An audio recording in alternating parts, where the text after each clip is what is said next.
Guys, it's Caleb with White Metal Games. Just wanted to show you a quick highlight video. This is a sort of video where we go in and we take a closer look at something we've recently done.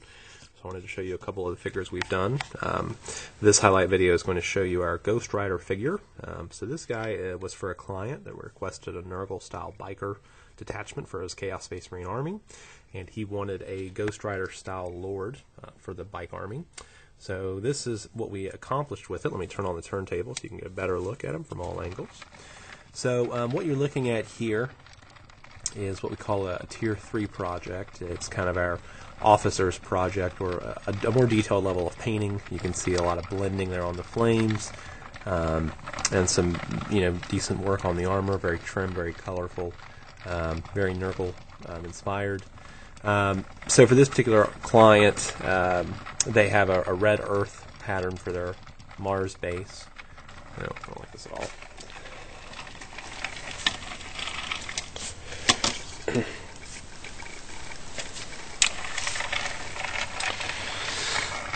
Hey guys, this is a highlight video.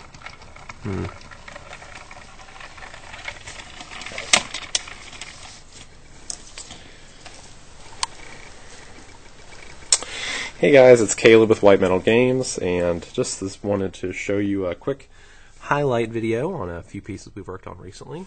For this particular piece, this is what we're calling our Ghost Rider Nurgle Lord. This particular client wanted a Ghost Rider themed Lord on bike for a Nurgle army, and he gave us free license to do what we wanted with it. So this is what we came up with. The colors are very traditional Nurgle. We just used some heavy washes to create a grimy, dirty look to it. We used the red basing material to offset the green, which I think works nicely. And the lighter green for the flames, I think, is a nice touch too. So for the flames in particular, let me turn on the turntable so you guys can get a look at the whole thing.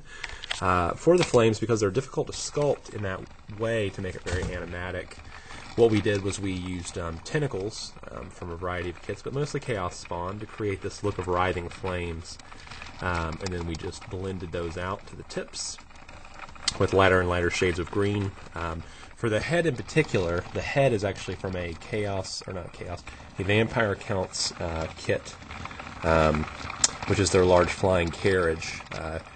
And it comes with a couple of these extra skulls, which work really well. So we just applied that for a head, used a heat gun to bend the tentacle of smoke around, and manipulate it the direction we wanted to give it a sense of movement.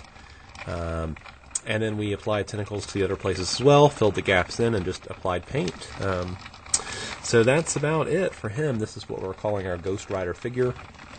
And, we're not master sculptors. We don't claim to be. We tend to be people who look for ways to creatively get the effect we want without having to do it from scratch completely. We're conversion artists, not sculptors. So I think for this project, the tentacles work really well, to duplicate smoke or light or flame. Traditionally, we'd use a little bit more OSL on this sort of project, but our airbrush was out of commission. So we've got another one on order, but for the time being, this is how it stands. And I'm very pleased with it. I think it looks really nice, so I hope you enjoy.